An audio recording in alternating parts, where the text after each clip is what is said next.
If we're going to, work together, do you have a name? Should I call you something? My pulse picked up, and I steadied my breathing. I didn't quite catch that. Was it David, you said? Something clattered to the floor. Okay, not David. Try again? It's hard to hear you.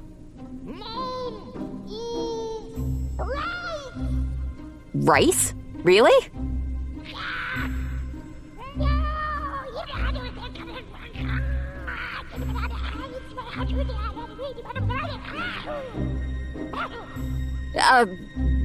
Bryce? Bryce? Is that a name?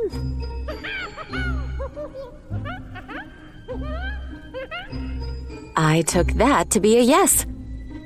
I decided, instead of going to try and corner the little guy, that I was going to leave him be. Listen, I'd lived in the city long enough to learn to coexist with mice and pigeons and whatnot.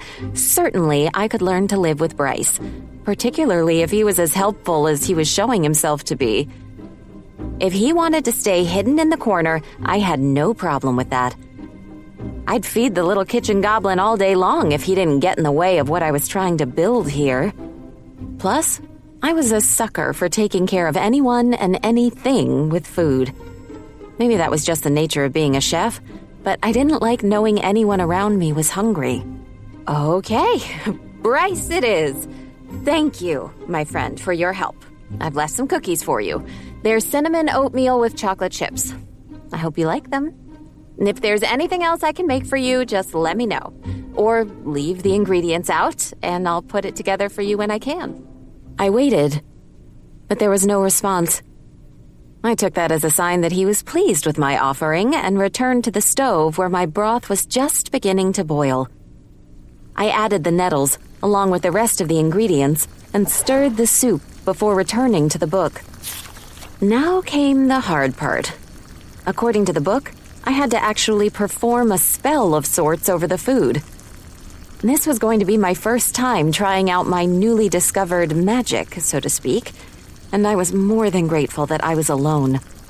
Well, except for Bryce, of course. Granted, he was magic, so he didn't count as a judgmental audience. Or did he? Would he be critiquing my technique? I narrowed my eyes at the open door to the banquet hall. Either way, it was best to get on with it, or I wasn't sure I'd work up the nerve to try a spell if anyone was around watching me. I discovered that people had a habit of dropping by my kitchen quite frequently, and I needed to take this opportunity while I was still alone. I turned the stove off because I needed to read from the book while I stirred the soup and cast my spell. There was no way I was bringing the book near an open flame, so I dearly hoped that the spell didn't require fire to work. But it seemed that the only thing I needed to do was to stir clockwise and repeat the words. Oh, and intent. That was right. Agnes had mentioned it in an offhand comment the night before, but the meaning had stuck with me. Intention was everything when it came to spell work, apparently. But I suppose that applied to anything in life. What we paid attention to grew, didn't it? I took a few deep breaths to settle myself, and then opened my eyes. With my left hand, I stirred the pot, clockwise as instructed, and brought the book in front of me with my other hand. A hum of recognition flowed through me. It was startling and exhilarating. Like, here I am. Here I am. This felt right.